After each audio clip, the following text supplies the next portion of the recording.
भगवान राम की नगरी अयोध्या हजारों महापुरुषों की कर्मभूमि रही है। यह पवित्र भूमि हिंदुओं के लिए बहुत ही महत्वपूर्ण है। यहाँ पर भगवान राम का जन्म हुआ था। ये राम जन्मभूमि है। इस राम जन्मभूमि पर एक भव्य मंदिर बना था जिसे तोड़ दिया गया था। आओ जानते हैं कि वह भव्य मंदिर किसने बनाया और कैसा था वह मंदिर। शोधानुसार पता चलता है कि भगवान राम का जन्म 5 को 14 ईस्वी पूर्व हुआ था। चैत्र मास की नवमी को रामनवमी के रूप में मनाया जाता है। ये जानते हैं श्री राम जन्मभूमि की 10 रोचक बातें। अगस्त 2003 में पुरातात्विक विभाग के सर्वे में कहा गया कि जहां बाबरी मस्जिद बनी थी वहां मंदिर होने के संकेत मिले हैं।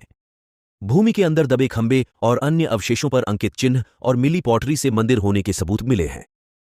भारतीय पुरातत्व सर्वेक्षण द्वारा हर मिनट की वीडियोग्राफी और स्थिर चित्रण किया गया। इस खुदाई में कितनी ही दीवारें, फर्श और बराबर दूरी पर स्थित 50 जगहों से खंभों के आधारों की 2 कतारें पाई गई थीं। एक शिव मंदिर भी दिखाई दिया। जीपीआरएस रिपोर्ट और भारतीय सर्वेक्षण विभाग की रिपोर्ट अब उच्च न्यायालय के रिकॉर्ड में दर्ज हैं। 30 सितंबर 2010 को इलाहाबाद उच्च न्यायालय की लखनऊ खंडपीठ ने विवादित ढांच के संबंध में ऐतिहासिक निर्णय सुनाया। न्यायमूर्ति धर्मवीर शर्मा, न्यायमूर्ति सुधीर अग्रवाल एवं न्यायमूर्ति एस अयूब खान ने एक मत से माना कि जहां रामलला विराजमान है वही श्रीराम की जन्मभूमि है।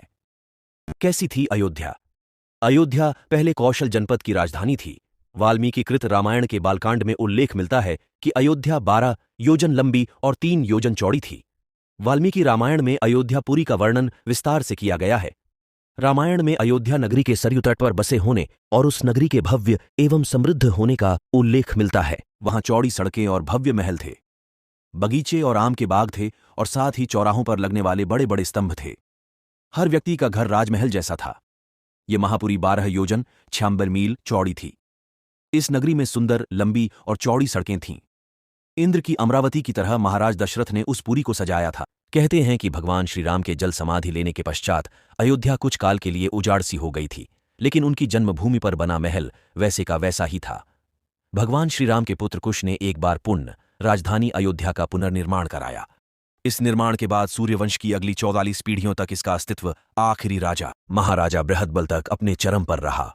कौशलराज बृहदबल की मृत्यु महाभारत युद्ध में अभिमन्यु के हाथों हुई थी।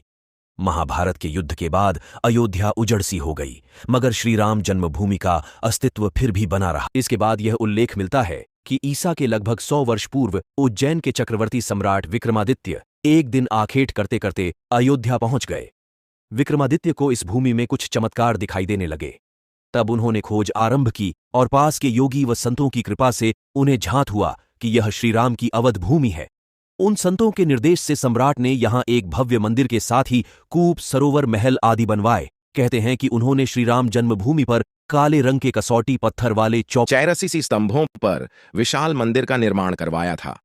इस मंदिर की भव्यता देखते ही बनती थी। विक्रमादित्य के बाद के राजाओं ने समय समय पर इस मंदिर की देखरेख की।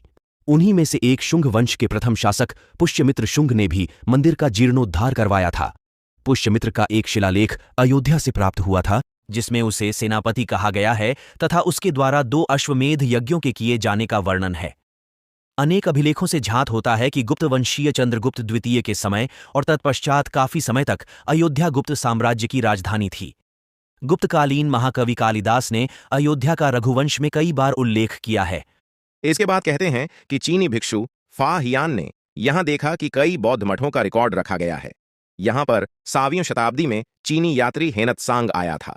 उसके अनुसार यहां 20 बौद्ध मंदिर थे तथा 3000 भिक्षु रहते थे और यहां हिंदुओं का एक प्रमुख और भव्य मंदिर भी था जहां रोज हजारों की संख्या में लोग दर्शन करने आते थे, जिसे राम मंदिर कहा जाता था। इसके बाद 11वीं शताब्दी में कन्नौज नरेश जयचंद आया तो उसने मंदिर पर सम्राट विक्रमादित्य के प्रशस्ति शिलालेख को उखाड़कर अपना नाम लिखवा दिया।